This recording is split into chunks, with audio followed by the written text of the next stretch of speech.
الحمد لله رب العالمين والصلاة والسلام على أشرف الأنبياء والمرسلين أما بعد فأعوذ بالله من الشيطان الرجيم من همزه ونفخه ونفثه بسم الله الرحمن الرحيم رب اشرح لي صدري ويسر لي أمري واحلل عقدة من لساني يفقه قولي اللهم انفعنا بما علمتنا وعلمنا ما ينفعنا وزدنا علما فبشر عباد الذين يستمعون القول فيتبعون أحسنه أولئك الذين هداهم الله وأولئك هم أولو الألباب أعوذ بالله من الشيطان الرجيم بسم الله الرحمن الرحيم إن الذين حقت عليهم كلمة ربك لا يؤمنون.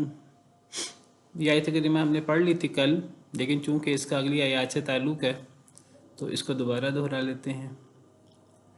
ان الذین حقت علیہم کلمۃ ربک لا یؤمنون، بے شک وہ لوگ کہ حق ہو گئی ان پر آپ کے رب کی بات، اے اللہ کے نبی صلی اللہ علیہ وسلم. لا یؤمنون، یہ لوگ ایمان نہیں لائیں گے، کبھی بھی ایمان نہیں لائیں گے. ولو جاءتہم کل آیۃ، اگرچہ آ جائے ان کے پاس ہر قسم کی نشانی بھی. حتی یروا العذاب العلیم، حتیٰ کہ یہ دردناک عذاب کو دیکھ لیں. تو اب وہ لوگ جن کے بارے میں اللہ کی بات حق ہو گئی وہ ایمان نہیں لائیں گے. اللہ کی کون سی بات حق ہو گئی؟ یعنی اللہ کی یہ بات کہ اللہ انہیں اپنی رحمت سے دور کر دیں گے، وہ لوگ ایمان نہیں لائیں گے، ان کا خاتمہ کفر پر ہوگا، اللہ کی نافرمانی پر ہوگا. تو جن کے بارے میں اللہ کی یہ بات حق ہو گئی تو ایسے لوگ کبھی بھی ایمان نہیں لائیں گے. ان کے ایمان نہ لانے کی وجہ یہ نہیں ہے کہ ان کے پاس نشانی نہیں آ رہی، انہیں صحیح طریقے سے معجزات نہیں پہنچ رہے، انہیں سمجھ نہیں آ رہی، ایسی بات نہیں ہے.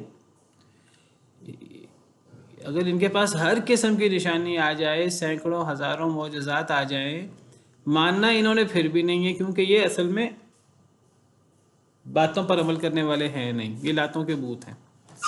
کچھ لوگ ہوتے ہیں جو لاتوں کے بت ہوتے ہیں، باتوں سے انہیں فائدہ نہیں ہوتا.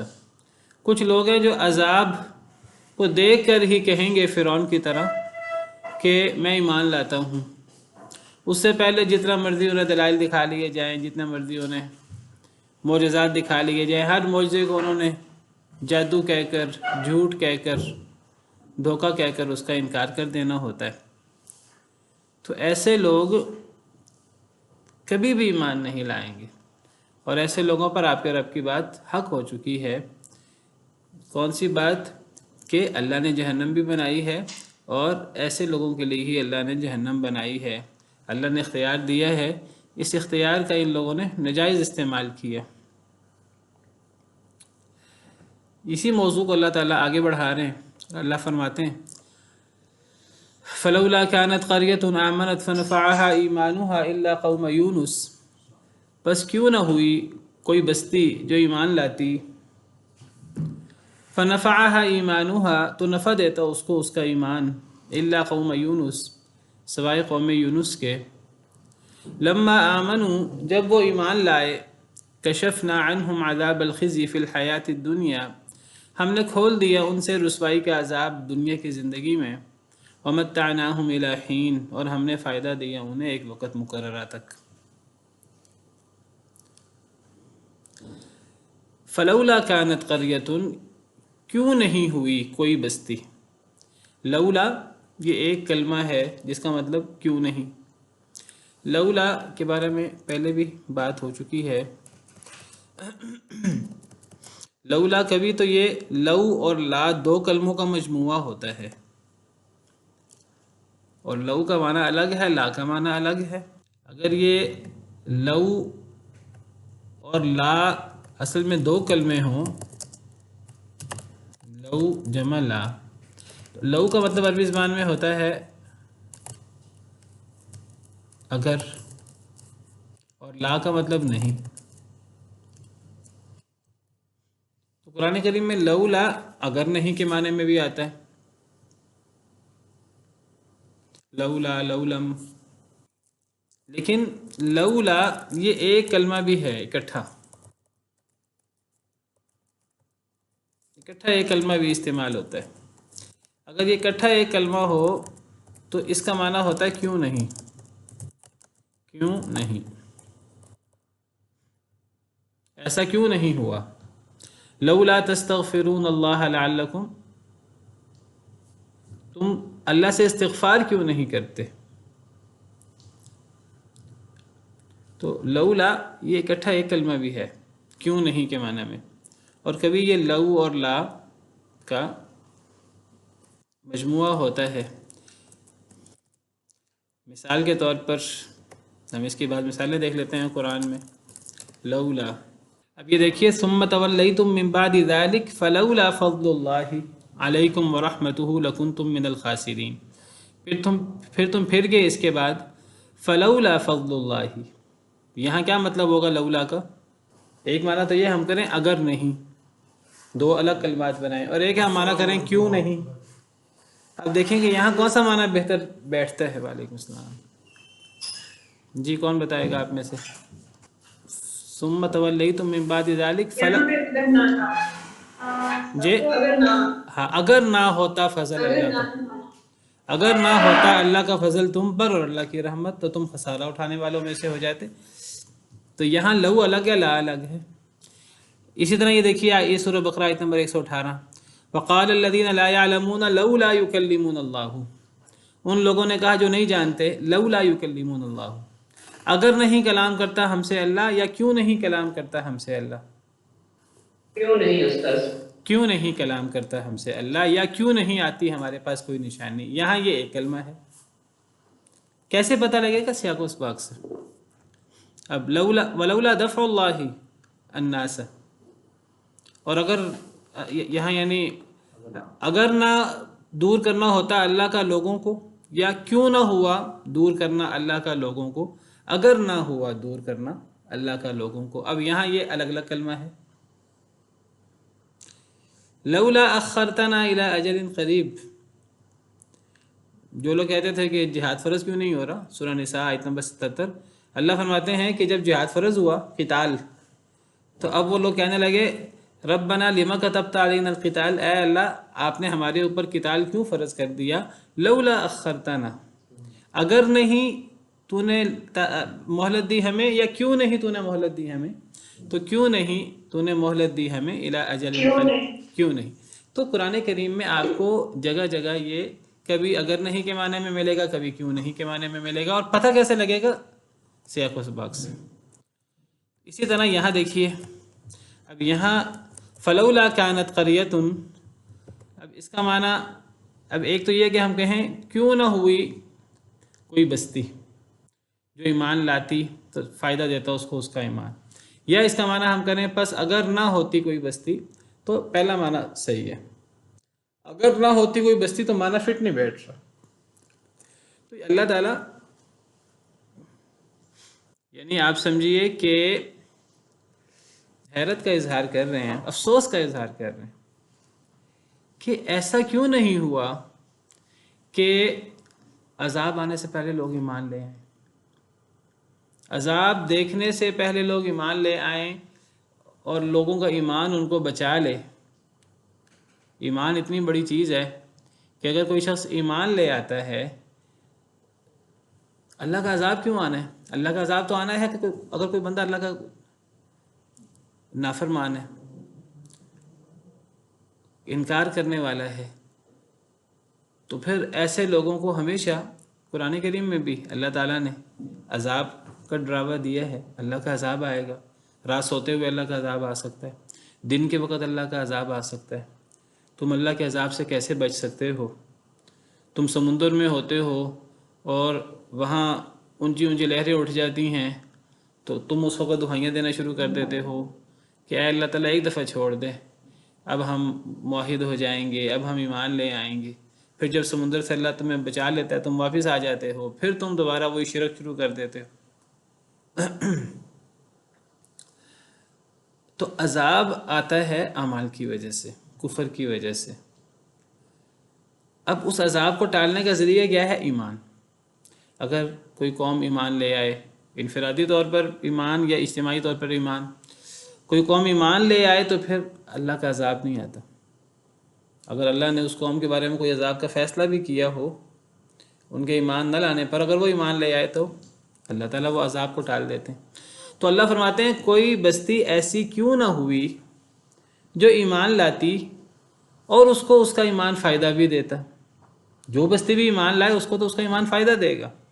ایسا کیوں نہ ہوا کہ کوئی بستی ہوتی جو ایمان لاتی اور اس کو اس کا ایمان فائدہ دیتا، الا قوم یونس، سوائے قوم یونس کے۔ یعنی یہ واحد قوم ہے بحیثیت مجموعی جو ایمان لے آئے ہیں عذاب سے پہلے، اور جب ایمان لے آئے ہیں تو دیکھیے ایمان کتنی بڑی دولت ہے، کتنی بڑی دولت ہے، ہم تصور نہیں کر سکتے، دنیا میں بھی اور آخرت میں بھی۔ لا الہ الا اللہ کہہ دینا، اللہ پر ایمان لے آنا، اور یہ اصل میں صرف ایک کلمہ نہیں ہے، یہ تو اصل میں پورا ایک طرز زندگی ہے۔ یہ کتنی بڑی دولت ہے کہ جب یہ ایمان کوئی قوم لاتی ہے، اللہ نے اس پر کوئی عذاب طے کیا ہوتا ہے، طے شدہ عذاب اللہ تعالیٰ اس سے کھول دیتے ہیں۔ اللہ فرماتے ہیں کوئی قوم ایسی ہوئی نہیں کہ وہ قوم بحیثیت مجموعی ایمان لاتی پرانے قوموں میں، اور انبیاء آئے، رسول آئے، ہر قوم نے اپنے نبی اور اپنے رسول کا انکار ہی تو کیا ہے۔ كَذَلِكَ مَا أَتَى الَّذِينَ مِن قَبْلِهِم مِّن رَّسُولٍ إِلَّا قَالُوا سَاحِرٌ أَوْ مَجْنُونٌ۔ سورہ زاریات میں اللہ فرماتے ہیں کہ اے اللہ کے رسول صلی اللہ علیہ وسلم، یہ صرف آپ کو ساحر اور مجنون نہیں کہہ رہے، آپ سے پہلے جتنی قومیں آئیں، جتنے رسول آئے، كَذَلِكَ مَا أَتَى الَّذِينَ مِن قَبْلِهِم مِّن رَّسُولٍ، آپ سے پہلے جتنے بھی رسول آئے، إِلَّا قَالُوا سَاحِرٌ أَوْ مَجْنُونٌ، انہوں نے قوم والوں نے اس رسول کو یا ساحر کہا یا مجنون کہا۔ ہر بستی نے اپنے نبی کا انکار ہی تو کیا ہے۔ کوئی بھی قوم بحیثیت مجموعی ایمان نہیں لائی۔ ہاں یہ قوم یونس ہے، یہ بھی شروع میں ایمان نہیں لائے تھے۔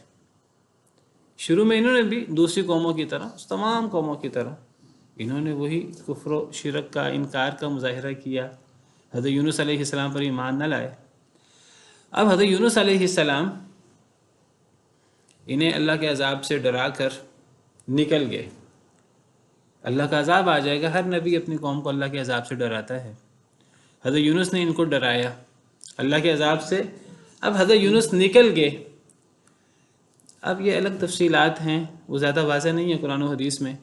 اب حضرت یونس سے بھی ایک معاملہ ہو گیا کہ وہ اللہ کی اجازت کے بغیر نکل گئے، یا کیا معاملہ ہوا؟ وہ پھر نکلے، اور بعض مفسرین کہتے ہیں کہ وہ اللہ کی اجازت کے بغیر نکل گئے تھے، یعنی انہوں نے قوم کو بتایا تم پر اللہ کا عذاب آنے والا ہے۔ جس طرح ہر نبی اپنی قوم کو اللہ کے عذاب سے ڈراتا ہے، ان کی قوم نے بھی انکار کیا باقی تمام قوموں کی طرح، یہ اپنی قوم کو ڈرا کر نکل گئے۔ اصل میں نبی اللہ کی اجازت کے بغیر نکل نہیں سکتے۔ بعض مفسرین کہتے ہیں کہ یہ یعنی زیادہ تنگ آئے اپنی قوم سے، اللہ کے عذاب کا کہہ کر نکل گئے، تو یہ ان سے کوتاہی ہو گئی۔ بعض مفسرین کہتے ہیں کہ یہ نکلے اپنی قوم کو اللہ کے عذاب سے ڈرا کر، تو انہیں خبر ملی بعد میں پیچھے سے کہ میری قوم تو ایمان لے آئی۔ جب حضرت یونس نکل گئے نا، اب قوم کو پریشانی لاحق ہو گئی۔ دیکھیے یہ اس بات کا پہلے بھی کئی دفعہ بات ہو چکی ہے، ہر قوم کو پتہ ہوتا ہے کہ ہمارے نبی سچے ہیں اور وہ صحیح دعوت لے کر آئے ہیں۔ حضرت موسیٰ علیہ السلام کی قوم کو بھی پتہ تھا، فرعون وغیرہ کو، پچھلے دنوں میں نے آپ کے سامنے یہ بات رکھی، ہم نے حضرت موسیٰ اور فرعون کا قصہ پڑھا ہے پیچھے۔ تو فرعون اور اس کے ساتھی حضرت موسیٰ علیہ السلام پر اندر سے ایمان رکھتے تھے، اندر سے یقین تھا انہیں حضرت موسیٰ کی بات صحیح ہے، لیکن وہ صرف تکبر کرتے ہوئے انہوں نے انکار کیا تھا۔ اللہ تعالیٰ قرآن میں فرماتے ہیں وَجَحَدُوا بِهَا وَاسْتَيْقَنَتْهَا أَنفُسُهُمْ ظُلْمًا وَعُلُوًّا، انہوں نے انکار کیا حالانکہ ان کے دل یقین کر چکے تھے، لیکن انہوں نے انکار کیا ظلم کرتے ہوئے اور تکبر کرتے ہوئے، دلوں میں ان کو یقین تھا۔ حضرت موسیٰ کے ساتھ بھی یہی ہوا، نبی کریم صلی اللہ علیہ وسلم کے ساتھ یہود، نصارہ وغیرہ، یہ بھی آپ کو ایسے پہچانتے تھے جیسے اپنے بیٹوں کو پہچانتے تھے۔ قریش کی بھی ایمان نہ لانے کی وجہ یہ نہیں تھی کہ کوئی معجزات وہ زیادہ دیکھ نہیں پائے تھے، ان کو پتہ تھا کہ اگر ہم ایمان لیں ہمیں اپنے عقائد سے دستبردار ہونا پڑے گا، اپنے قائد سے دستبردار ہونے کو تیار نہیں تھے۔ اب وہ مین میخ نکالتے تھے، اعتراضات کرتے تھے۔ کبھی نبی کریم صلی اللہ علیہ وسلم کسی کو بد دعا دے دیتے کفار میں سے، تو کفار ڈرتے تھے آپ کی بد دعا سے، حالانکہ آپ پر ایمان نہیں لاتے تھے، لیکن ان کو پتہ تھا کہ اگر نبی صلی اللہ علیہ وسلم نے بد دعا دے دی تو آپ کی بد دعا لگ جایا کرتی ہے۔ بلکہ ابو لہب کے ایک بیٹے کو آپ نے بد دعا دی تو وہ ابو لہب کا بیٹا چھپتا پھرتا تھا لوگوں سے، وہ ان کو پتہ تھا کہ یہ آپ کی بد دعا لگ جاتی ہے، تو کہیں بھی اس جاتے سفر پہ تو وہ ابو جہل کا بیٹا جو ہے نا وہ حافظوں کے حصار میں کوئی آپ نے بد دعا دی کہ اللہ کے کتوں میں سے کوئی کتا جو ہے وہ تمہیں اس پر کوئی اللہ کتا مسلط اللہ کر دے، مجھے پورے الفاظ یاد نہیں ہیں، تو وہ ہر سفر میں وہ اپنے ساتھ حفاظت کے لیے کوئی لوگ رکھتا تھا، لیکن وہ رات کو سوئے اور کوئی بھیڑیا، کوئی چیتا، کوئی شیر آیا راتوں رات جنگل سے اس کو اٹھا کے لے گیا، جس نے نبی صلی اللہ علیہ وسلم نے بد دعا دی تھی۔ نبی کی موجودگی، اور یہ اس پر بھی کئی دفعہ بات ہو چکی ہے، نیک لوگوں کی موجودگی ہمیشہ قوم کے لیے باعث رحمت ہوتی ہے، کافر قوم کے لیے بھی نبی کی موجودگی باعث رحمت ہوتی ہے۔ نبی اکیلا موجود ہو قوم میں عذاب نہیں آیا کرتا۔ اللہ تعالیٰ قرآن میں فرماتے ہیں وَمَا كَانَ اللَّهُ لِيُعَذِّبَهُمْ وَأَنْتَ فِيهِمْ، اللہ ان کو عذاب نہیں دیں گے جب تک آپ ان میں موجود ہیں۔ اے اللہ کے رسول صلی اللہ علیہ وسلم، جب تک آپ ان میں موجود ہیں اللہ انہیں عذاب نہیں دیں گے۔ وَمَا كَانَ اللَّهُ مُعَذِّبَهُمْ وَهُمْ يَسْتَغْفِرُونَ، اللہ انہیں عذاب نہیں دیں گے جب تک استغفار کرنے والے موجود ہیں۔ یہ دنیا اگر قائم دائم ہے، یہ دنیا اصل میں نیک لوگوں اور نیکی کی وجہ سے قائم دائم ہے، بلکہ میں کہتا ہوں اللہ نے دنیا بنائی ہی نیک لوگوں کے لیے۔ اللہ کو پتہ تھا کہ یہ انسان اور جن جو ہیں ان میں جب میں اختیار دوں گا تو زیادہ لوگ گناہ گار ہوں گے۔ اللہ نے ان گناہ گاروں کے لیے اصل میں دنیا نہیں بنائی، اصل میں وہ تھوڑے نیک لوگوں کے لیے جن کے بارے میں شیطان نے کہا تھا میں سب کو گمراہ کر دوں گا سوائے آپ کے چنے ہوئے بندوں کے، اللہ نے انہیں چنے ہوئے بندوں کے لیے دنیا بنائی ہے۔ اس دنیا کی جتنی نعمتیں ہیں وہ انہی چنے ہوئے بندوں کی بر ہونے منت ہے۔ اس دنیا کا وجود باقی ہے تو وہ اللہ کے نیک بندوں کی وجہ سے باقی ہے۔ جب اس دنیا سے اللہ کے نیک بندے فوت ہو جائیں گے، اٹھ جائیں گے، کوئی اللہ کا نیک بندہ نہیں رہے گا تو دنیا کے باقی رہنے کا جواز بھی ختم ہو جائے گا۔ قرب قیامت ہوا چلے گی اور جو اللہ پر ایمان رکھنے والا ہے اس کی روح قبض کر لے گی، وہ فوت ہو جائے گا، اور جب وہ موقع آئے گا تو ایک بھی مسلمان نہیں ہوگا۔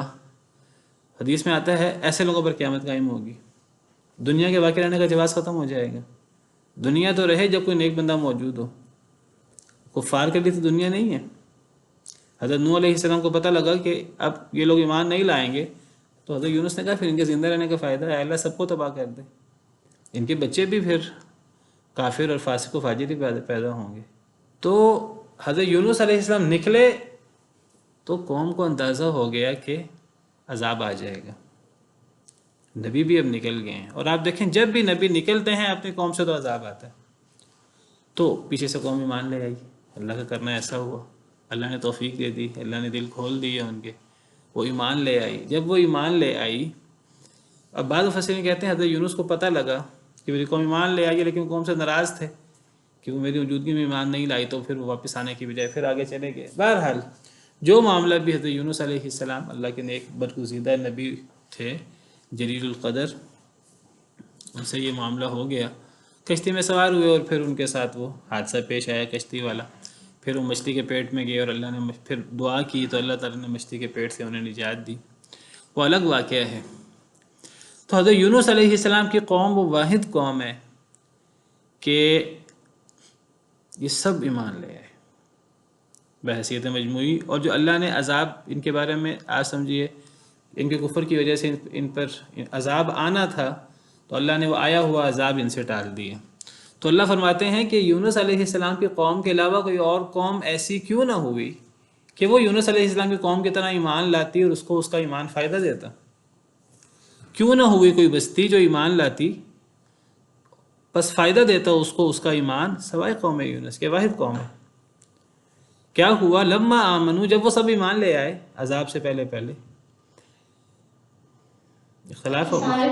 وعلیکم السلام ورحمۃ اللہ۔ جی سر ایک سوال تھا، یونس علیہ السلام کی قوم جو ہے وہ تبھی مان لائی تھی جب ان کو عذاب کے آثار نظر آنا شروع ہو گئے تھے کہ اس سے پہلے لے آئی تھی؟ یہ مفسرین میں اختلاف ہے. بعض مفسرین کہتے ہیں کہ عذاب کے آثار دیکھ کر وہ ایمان لائے. بعض مفسرین کہتے ہیں نہیں، عذاب اللہ نے، دیکھیے اللہ تعالیٰ کی تقدیر بڑی عجیب ہے، اللہ کے فیصلے. ہم ناقص ہیں، ہماری عقل ناقص ہے، ہم کئی دفعہ نہیں سمجھ پاتے. اللہ کی کئی تقدیریں ہوتی ہیں، اللہ نے کئی دفعہ کئی چیزیں طے کی ہوتی ہیں. فلاں شخص اگر کفر کرے گا، اللہ کی نافرمانی کرے گا، فلاں گناہ کرتا رہے گا تو اس کے لیے یہ فیصلہ ہے، وہ نیک ہو جائے گا، اپنی اصلاح کر لے گا، صلہ رحمی کرے گا، دعا کرے گا، تو وہ تقدیر بھی بدل جایا کرتی ہے. ایک تقدیر وہ ہوتی ہے کہ اگر وہ کفر پر اور اپنے نافرمانی پر اصرار کرے تو پھر یہ عذاب ہے، اور ایک تقدیر یہ ہوتی ہے کہ اگر وہ نیک ہو جائے، اپنی اصلاح کر لے، تو پھر وہ پچھلا عذاب ختم ہو کر اب یہ انعام اس کے لیے. اب آپ کو پتہ ہے کہ جب کوئی شخص اس دنیا سے اسلام کی حالت میں، توحید کی حالت میں فوت ہوتا ہے، گویا کہ جنتی ہوتا ہے وہ، تو اس کا ایک ٹھکانہ جہنم میں بھی ہوتا ہے. ہر شخص کا ایک ٹھکانہ جہنم میں بھی ہے. تو جہنم میں اس کے ٹھکانے کی جگہ پر کسی کافر، یہودی یا عیسائی کو وہاں جگہ دی جاتی ہے، اور جنتی کے جنت میں ٹھکانہ ہوتا ہے. یہ قبر میں کہا جاتا ہے؟ نہیں، حدیث مبارکہ کے، یہ حدیث مبارکہ کے الفاظ ہیں کہ جب کوئی جنتی جنت میں جاتا ہے نا، جنت میں اس کا ایک ٹھکانہ ہے، اس کا ایک ٹھکانہ جہنم میں بھی ہوتا ہے. اس جہنم کے ٹھکانے پہ اس کی جگہ کسی کافر کو پھر جگہ دی جاتی ہے. یعنی اگر ایک بندہ ایمان نہیں لائے گا تو اللہ نے اس کا بھی آخرت میں پہلے سے اس کی جگہ تیار کر رکھی ہے. یہ نہیں ہے کہ اللہ کے پاس کوئی نظام کی، کوئی جگہ کی کمی ہے. اسی طرح تو اب اختلاف مفسرین کا، بعض مفسرین کہتے ہیں کہ یہ قوم عذاب دیکھ کر ایمان لائی تھی، اور دوسری رائے مفسرین کی یہ نہیں، عذاب سے پہلے یہ لوگ ایمان لے آئے تھے. اب جو لوگ کہتے ہیں عذاب دے کر ایمان لائے تھے، یہ ویسے اللہ کا عام اصول یہ ہے کہ اللہ کا جب عذاب آ جائے پھر ایمان قابل قبول نہیں ہوتا. اب فرعون پر اللہ کا عذاب آ گیا، وہ تو قرآن کریم میں بھی اللہ فرماتے ہیں فلما رأوا بأسنا قالوا آمنا باللہ کیا قرآن کی آیت ہے سورہ مومن میں؟ فلما رأوا بأسنا، سورہ غافر کو سورہ مومن بھی کہتے ہیں، 84 نمبر آیت. جب انہوں نے دیکھا ہمارے عذاب کو تو انہوں نے کہا ہم اللہ پر ایمان لے آتے ہیں جو اللہ اکیلا ہے، اور ہم کفر کرتے ہیں ساتھ اس کے جو ہم شرک کرتے تھے. یہ ہر قوم کے یہ معاملہ ہے. ہر قوم پر جب اللہ کا عذاب آتا ہے تو اللہ فرماتے ہیں جب وہ قوم ہمارا عذاب دیکھتی ہے اس وقت وہ ایمان لے آتی ہے، اور وہ جو کفر و شرک کرتے ہیں اس کفر و شرک سے وہ برات کا اظہار کر دیتی ہے. لیکن اللہ فرماتے ہیں فَلَمْ يَكُ يَنْفَعُهُمْ إِيمَانُهُمْ لَمَّا رَأَوْا بَأْسَنَا، کہ جب وہ ہمارے عذاب کو دیکھ لیں تو ہمارے عذاب کو دیکھنے کے بعد پھر ان کو ان کا ایمان لانا فائدہ نہیں دیتا. سنت اللہ التی قد خلت فی عبادی، یہ اللہ کا ایسا طریقہ ہے، اللہ کی ایسی سنت ہے، یہ ہمیشہ سے یہی چلتی رہی ہے، اس سنت میں تبدیلی نہیں آتی. اب یہ مفسرین کہتے ہیں کہ قوم یونس اس سنت سے بھی مستثنا ہے. جن مفسرین کی رائے یہ ہے کہ عذاب دیکھ کر وہ ایمان لائی تھی. وہ کہتے ہیں کہ یہ اللہ کے اس سنت سے، اس قاعدے سے، یہ اللہ نے اس پر اتنا احسان کیا اس قوم پر کہ اللہ نے اس قوم کو اس قاعدے سے بھی مستثنا کر دیا. دوسرے مفسرین کہتے ہیں نہیں، اس قوم پر بھی اللہ کا عذاب نہیں آیا تھا ابھی. جب عذاب نہیں آیا تھا تو پھر اللہ تعالیٰ کیسے کہتے ہیں جب وہ ایمان لائے تو ہم نے ان سے عذاب ٹال دیا؟ وہ کہتے ہیں یعنی عذاب بس گویا کہ آیا ہی چاہتا تھا، وہ عذاب طے تھا اللہ کی طرف سے. جیسے میں ذکر کر رہا ہوں کہ اگر ایک بندہ گناہ گار ہوتا ہے تو اس کے گناہ کی وجہ سے اس کے اوپر ایک عذاب ہوتا ہے، طے ہوتا ہے اللہ کی طرف سے. اگر وہ بالکل آخری لمحوں میں توبہ کر لے عذاب سے پہلے تو توبہ قابل قبول ہوتی ہے. جیسے ابو طالب کے حوالے سے ذکر کیا تھا کل کہ نبی صلی اللہ علیہ وسلم ابو طالب کو مرض الموت میں آپ ان کو کلمہ پڑھنے کی تلقین کر رہے ہیں. اگر وہ کلمہ پڑھ لیتے، پوری زندگی اگر انہوں نے شرک پہ گزاری ہوتی اور کلمہ پڑھ لیتے تو ان کا وہ کلمہ پڑھنا ان کو فائدہ دیتا. نبی صلی اللہ علیہ وسلم کو انہیں تلقین کرنے کا مطلب ہی یہ ہے، مطلب ہی یہ تھا کہ چچا کلمہ پڑھ لیجئے، میں اللہ کے ہاں سفارش کروں گا. تو دوسری رائے یہ ہے واللہ عالم زیادہ مفسرین کی رائے یہ ہے کہ عذاب دے کر وہ ایمان لائے.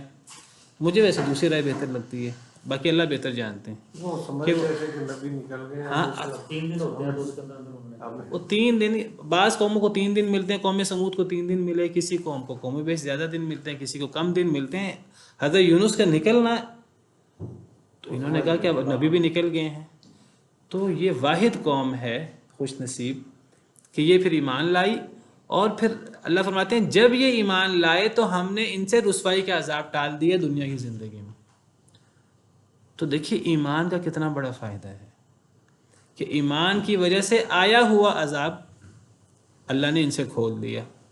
یعنی طے شدہ جو عذاب جو ان کے لیے طے تھا اور آیا ہی چاہتا تھا، یا تو بعض مفسرین کے مطابق آ چکا تھا، اللہ نے استثناء کر کے وہ ٹال دیا. دوسرے مفسرین کے مطابق ابھی آیا نہیں تھا تو اللہ نے ٹال دیا. اچھا، اور یہ ایمان کا جی جی جی جی سوری سر، جی میں کہہ رہی تھی کہ میں نے ویسے کوئی سنا تھا، جب میں نے یہ کہانی سنی تھی تو انہوں نے کہا تھا کہ شاید یہ بھی وجہ ہو سکتی ہے کہ ان کی معافی قبول کر لی گئی. ہم سب نے مل کے معافی مانگی تھی اللہ سے، مطلب پوری قوم جمع ہو گئی تھی. یہ بھی شاید وجہ ہو سکتی ہے.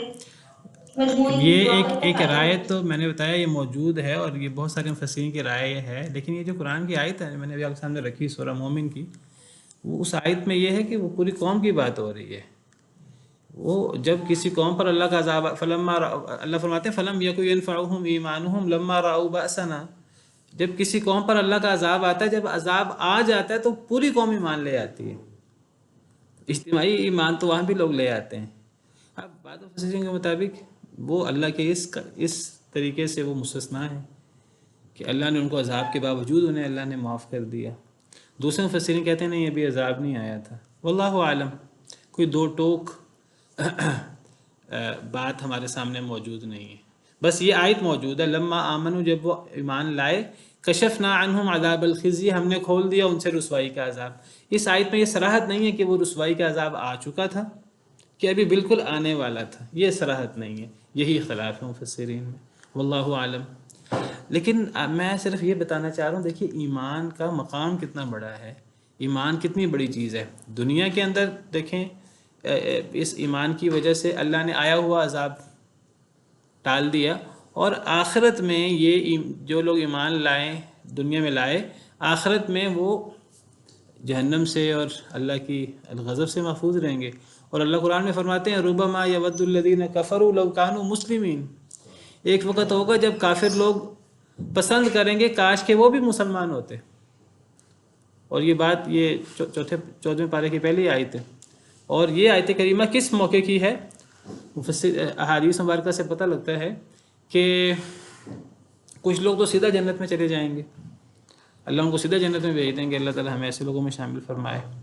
کچھ لوگ جہنم میں سیدھا، اور کچھ ایسے لوگ ہوں گے جو ہوں گے تو مسلمان موحد، لیکن ان کی کمیاں خدائیاں ہوں گی، تو ایک دفعہ ان کو جہنم میں بھیجا جائے گا. تو پھر جب ان کو ان کے اعمال کی سزا مل جائے گی، جب اللہ چاہیں گے ان کو جہنم سے نکال کر ان کو جنت میں بھیجا جائے گا، تو جہنمی پوچھیں گے ان کو جنت سے کیوں نکالا جا رہا ہے؟ تو بتایا جائے گا کہ یہ اصل میں مومن تھے، موحد تھے، کچھ اپنے گناہوں کی سزا بھگتنے کے لیے جہنم میں آئے تھے. تو اس وقت وہ کافر اور جہنمی کے تمنا کریں گے ربما یود الذین کفروا لو کانوا مسلمین. اس وقت کافر تمنا کریں گے کاش کہ وہ بھی مسلمان ہوتے، کاش کہ وہ بھی اپنے ایمان کی وجہ سے اللہ کی رحمت سے وہ بھی جہنم سے نکل جاتے اور جنت میں چلے جاتے. تو یہ ایمان بہت بڑی چیز ہے، یہ دنیا میں بھی انسان کو اللہ کے عذاب سے محفوظ رکھتا ہے، اور آخرت میں بھی جہنم سے اور ان چیزوں سے انسان کو محفوظ رکھتا ہے. تو فرمایا کہ جب وہ ایمان لائے تو ہم نے ان سے رسوائی کا عذاب کھول دیا دنیا کی زندگی میں، اور ہم نے انہیں جگہ دی الہین، ایک وقت مقررہ تک. ہم نے انہیں فائدہ دیا ایک وقت مقررہ تک. اللہ فرماتے ہیں جب وہ ایمان لائے تو ہم نے ان پر رسوائی کا عذاب کھول دیا دنیا کی زندگی میں. یعنی صرف دنیا میں اللہ نے انہیں عذاب سے بچایا ایمان کی وجہ سے، آخرت میں اللہ ان کو عذاب سے نہیں بچائیں گے.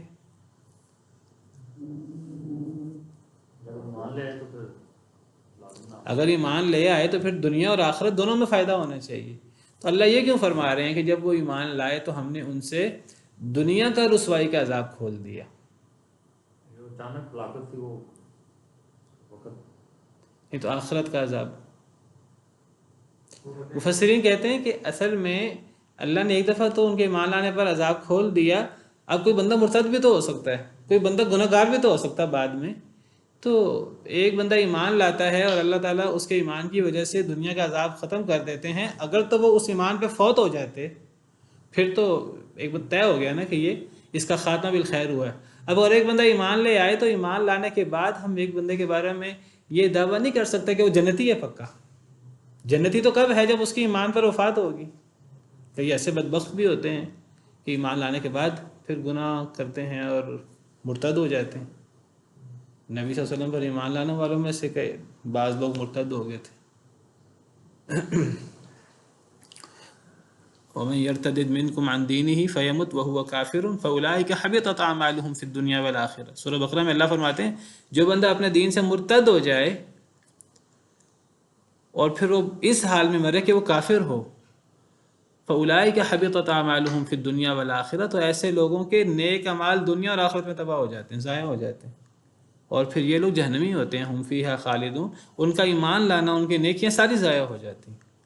جس طرح ایمان لانے سے گناہ اللہ معاف کر دیتے ہیں اور نیکیوں سے بدل دیتے ہیں، اسی طرح اگر ایک بندہ ایمان کے بعد مرتد ہو جائے، کفر اختیار کرے، تو اس کا وہ ایمان اور نیک اعمال ضائع ہو جاتے ہیں.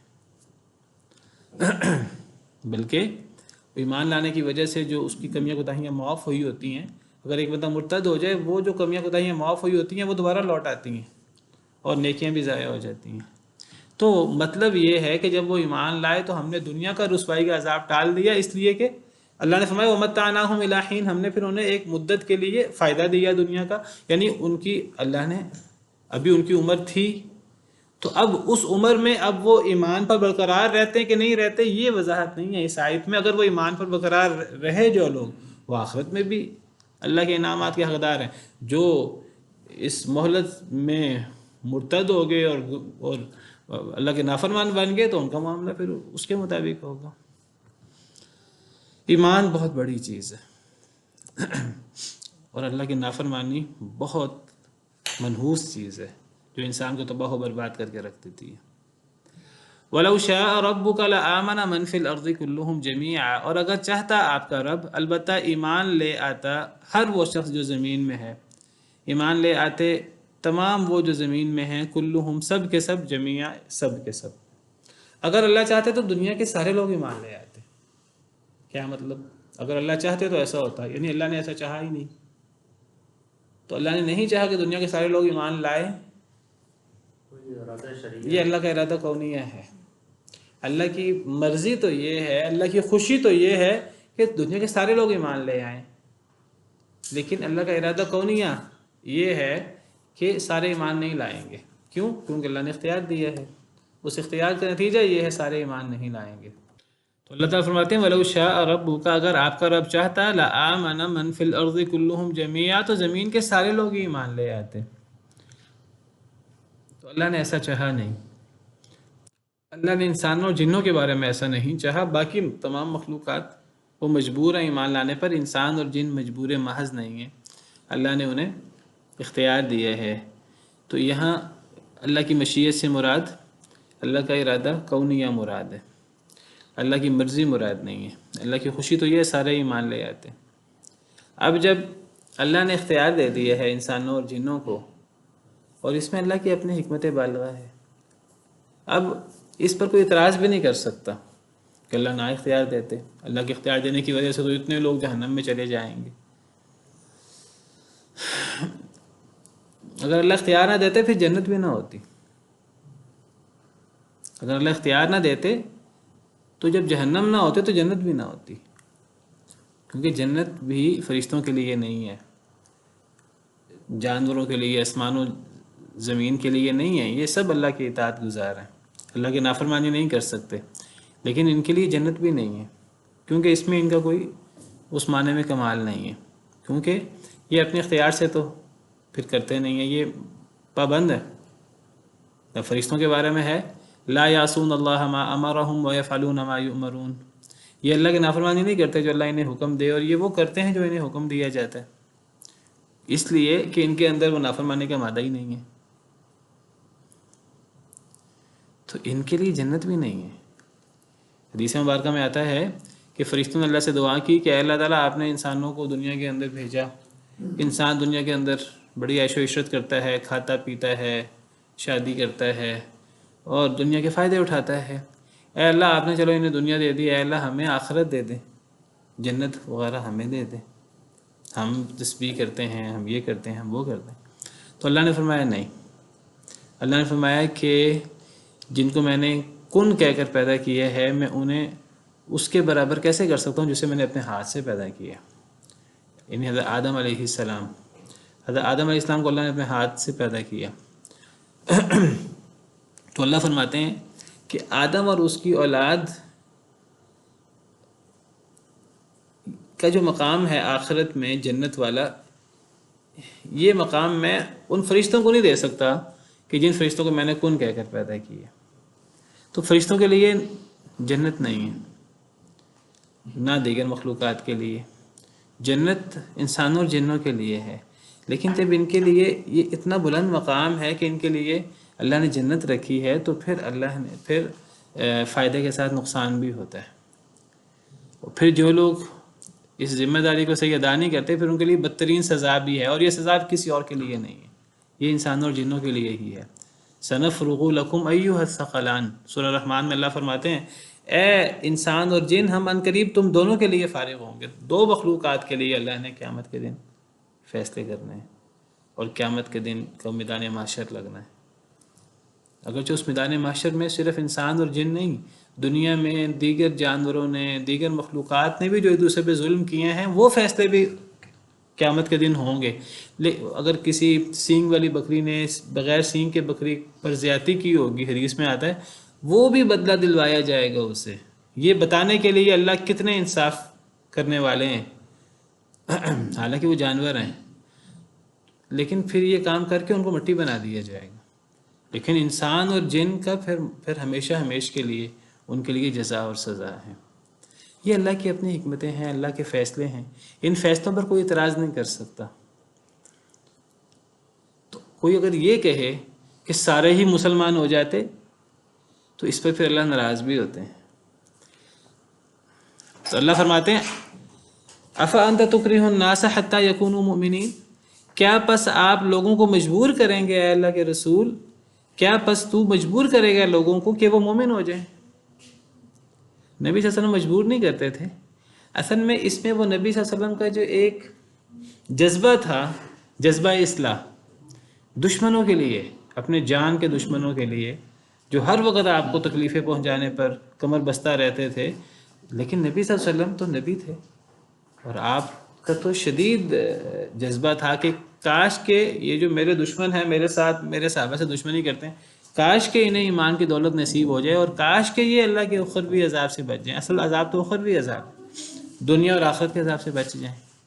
اور بعض دفعہ آپ اپنے اس جذبہ میں یہ جذبہ اتنا زیادہ ہو جاتا کہ آپ کہتے کہ یہ ایمان کیوں نہیں لا رہے، یہ معجزہ مانگتے ہیں فلاں معجزہ پورا ہو جائے، معجزہ تو اللہ کے ہاتھ میں ہے۔ کوئی کافر کہتا کہ جی ہم تب ایمان لائیں گے جب مکہ کے پہاڑوں کو سونے کا بنا دیا جائے، کوئی کہتا ہم تب ایمان لائیں گے جب مکہ کی پہاڑی علاقے کو سارا میدانی علاقہ بنا دیا جائے، جتنے منہ اتنی باتیں۔ تو کئی دفعہ نبی کریم صلی اللہ علیہ وسلم کے دل میں خیال آتا کاش ان کی اس مطالبے کو پورا کر کے دیکھ لیا جائے، شاید ان کے مطالبے کو پورا کر دیا جائے تو یہ ایمان لے آئیں۔ تو اللہ تعالیٰ فرماتے ہیں کہ کیا آپ چاہتے ہیں کہ ساری دنیا مسلمان ہو جائے؟ تو اللہ پھر جو ہے وہ تنبیہ کرتے ہیں۔ پیچھے بھی ہم نے پڑھا کہ اگر آپ طاقت رکھتے ہیں تو آپ زمین میں سرنگ کھود لیں، اگر آپ طاقت رکھتے ہیں تو آپ آسمان میں سیڑھی لگا کر معجزہ لیں۔ وَإِنْ كَانَ كَبُرَ عَلَيْكَ إِعْرَاضُهُمْ فَإِنِ اسْتَطَعْتَ أَن تَبْتَغِيَ نَفَقًا فِي الْأَرْضِ أَوْ سُلَّمًا فِي السَّمَاءِ فَتَأْتِيَهُمْ بِآيَةٍ وَلَوْ شَاءَ اللَّهُ لَجَمَعَهُمْ عَلَى الْهُدَىٰ، اللہ نے سب کو ہدایتیں دینی، اگر اللہ چاہتا تو اللہ سب کو ہدایت دے دیتے کہ اللہ اختیار نہ دیتے، لیکن وہ تو اللہ اختیار دے چکے ہیں، اب سب ہدایت یافتہ نہیں ہوں گے۔ فَلَا تَكُونَنَّ مِنَ الْجَاهِلِينَ، اب آپ بھی نادانوں والی بات نہ کریں۔ اور یہاں بھی یہی انداز ہے۔ قرآن کریم کی بعض اور آیات میں اللہ تعالیٰ فرماتے ہیں کہ لعلک باخع نفسک الا یکونوا مؤمنین، اے نبی صلی اللہ علیہ وسلم شاید آپ اپنے آپ کو ہلا کر ڈالیں کہ یہ ایمان کیوں نہیں لاتے؟ آپ کا جذبہ اصلاح بہت اچھا ہے، لیکن یہ اتنا نہ بڑھ جائے کہ آپ خود ہی ہلکان ہو جائیں، مرنے کے قریب پہنچ جائیں کہ یہ کافر ایمان کیوں نہیں لا رہے۔ آپ اپنی کوشش کریں، دعوت دیں، آپ کا کام پہنچا دینا ہے، آپ کا کام جبر کرنا نہیں ہے۔ جبرن ایمان قبول ہی نہیں ہوتا۔ تو اللہ فرماتے ہیں افانت تکرہ الناس، کیا پس آپ مجبور کریں گے لوگوں کو حتی یکونوا مؤمنین کے مومن ہو جائیں؟ انکار ہے اس کے اندر۔ ایک اور جگہ اللہ فرماتے ہیں فذکر انما انت مذکر، اے نبی صلی اللہ علیہ وسلم آپ نصیحت کریں، آپ کا کام صرف نصیحت کرنا ہے۔ لست علیہم بمسیطر، آپ ان کے اوپر دروغہ نہیں ہیں۔ الا من تولی وکفر، ہاں جو منہ موڑے گا، کفر کرے گا، فیعذبہ اللہ العذاب الاکبر، اللہ خود ہی پھر نمٹ لیں گے، اللہ پھر بڑا عذاب دیں گے دنیا میں بھی اور آخرت میں بھی۔ لیکن جبر کرنا ہمارا کام نہیں ہے، ہمارا کام دعوت دینا ہے۔ نحن اعلم بما یقولون وما انت علیہم بجبار، ہم زیادہ جانتے ہیں جو یہ کہتے ہیں، الٹی سیدھی باتیں جو کرتے ہیں ہمیں پتہ ہے، ہم سے مخفی نہیں ہیں، لیکن آپ ان پر جبر کرنے والے نہیں ہیں۔ فذکر بالقرآن من یخاف وعید، آپ قرآن سے نصیحت کریں اس کو جو میری ڈانٹ سے ڈرے، آپ کا کام نصیحت کرنا ہے۔ تو یہی اللہ کا پیغام نبیوں کے لیے، اور نبیوں کے جو ورثاء یا جو دعوت دینے والے ہیں ان کے لیے اللہ کا یہی پیغام ہے کہ دعوت دینے والوں کا کام دعوت دینا ہے۔ ہاں ایک انسان جو ہے وہ اگر کوئی اختیار رکھتا ہے تو وہ سختی بھی کر سکتا ہے دین کے لیے، لیکن جو اختیار رکھے اپنے گھر کے اندر، اگر بچے نماز نہ پڑھیں تو بچوں پر سختی ہو سکتی ہے، کرنی چاہیے، بلکہ حدیث مبارکہ میں آتا ہے 7 سال کی عمر میں بچوں کو نماز پڑھنے کا حکم دو، اور اگر وہ نہ پڑھیں تو 10 سال کی عمر میں انہیں سزا دو، کیونکہ باپ وہ گھر کے اندر وہ سربراہ ہے گھر کا۔ حکومت جو ہے وہ سختی کر سکتی ہے، مسلمان حکومت تو کرنی چاہیے، کر سکتی نہیں، کرنی چاہیے۔ الذین ان مکناہم فی الارض اقاموا الصلاۃ وآتوا الزکاۃ وامروا بالمعروف ونہوا عن المنکر، جنہیں ہم اس دنیا کے اندر مقام عطا کریں، اقتدار عطا کریں، تو ان کی کیا ذمہ داریاں ہیں؟ سب سے پہلے اقامت صلاۃ، نماز قائم کریں، نماز کا نظام بنائیں، زکوٰۃ لیں۔ مطلب کیا ہے؟ جو نماز نہیں پڑھے گا حکومت اس سے پڑھوائے گی، حکومت کے پاس اختیار ہوتا ہے۔ نبی صلی اللہ علیہ وسلم فرماتے ہیں، اور نبی صلی اللہ علیہ وسلم سے بڑھ کر کون رحم، آپ سے بڑھ کر رحیم کون تھا؟ رحمت للعالمین۔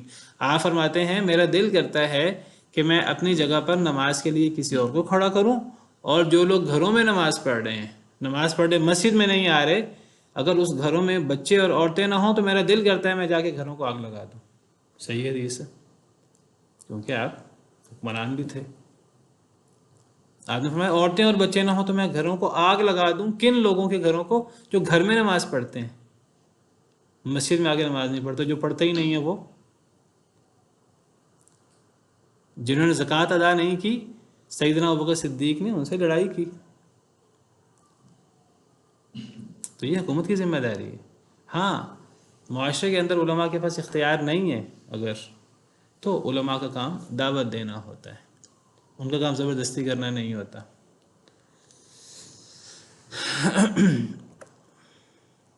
وَمَا كَانَ لِنَفْسٍ أَن تُؤْمِنَ إِلَّا بِإِذْنِ اللَّهِ، کسی نفس کے یہ لائق نہیں کہ وہ ایمان لے آئے الا مگر بِإِذْنِ اللَّهِ، اللہ کی اجازت سے۔ اب یہاں ایک اور بات اللہ تعالیٰ نے بیان فرما دی۔ ابھی تو ہم نے پڑھا کہ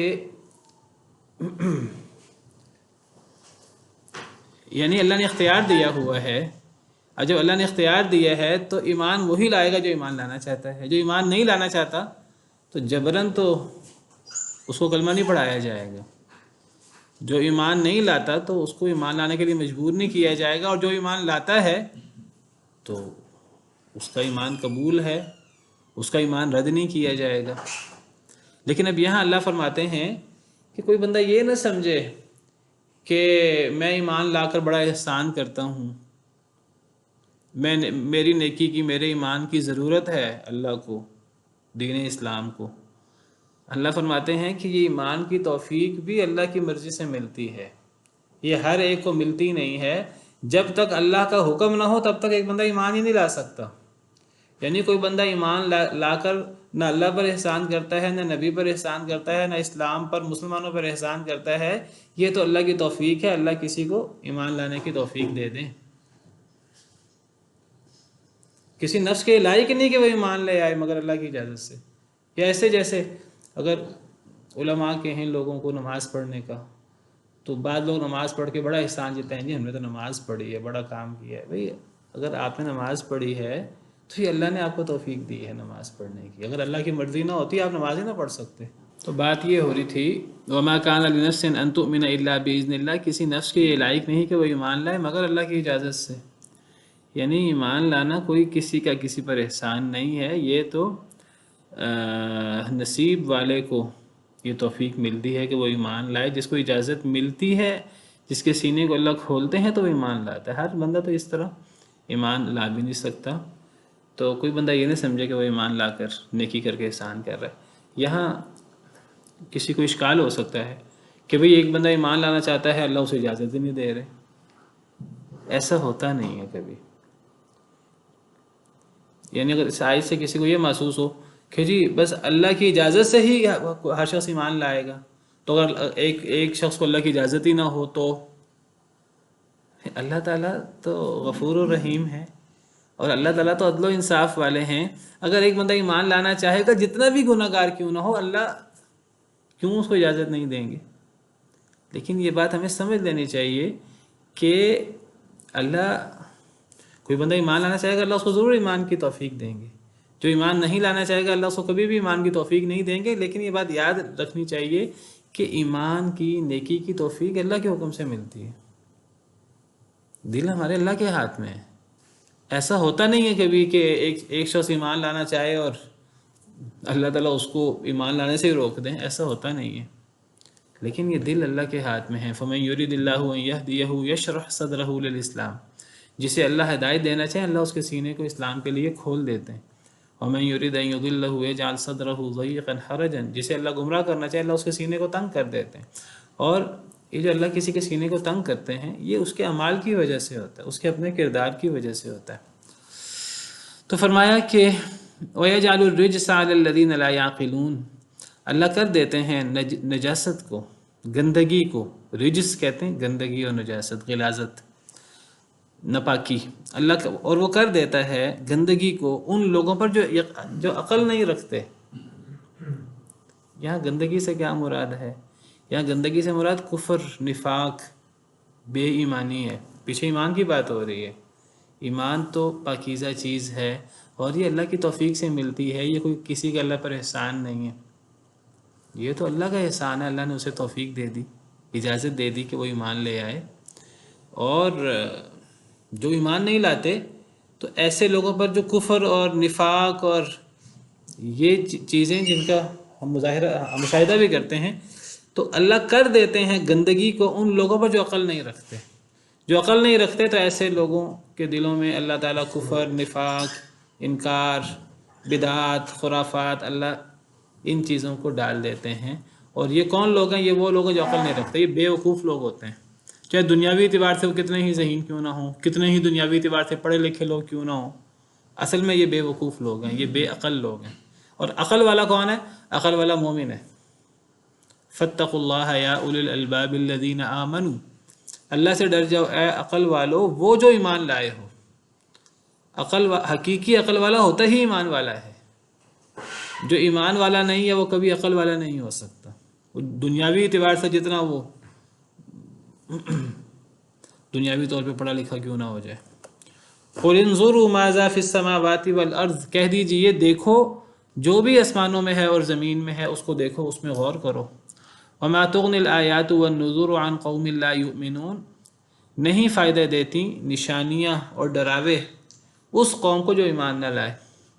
اللہ فرماتے ہیں دنیا کی جو نشانیاں ہیں آسمان و زمین میں، ان میں غور کرو. ان میں غور کرنے سے انسان کو اللہ کی توحید اور اللہ کی عظمت، اللہ کی ربوبیت نظر آتی ہے اور انسان ایمان لے آتا ہے اگر وہ خلوص دل سے غور کرے. لیکن اللہ فرماتے ہیں کہ جس نے ایمان نہیں لانا، جس قوم نے، نہ اس کو کوئی معجزہ فائدہ دیتا ہے، نہ اس کو کوئی ڈراوے فائدے دیتے ہیں. چلیں آج کے لیے اتنا ہی کافی ہے. سبحان ربک رب العزت عما یصفون وسلام علی المرسلین والحمد للہ رب العالمین.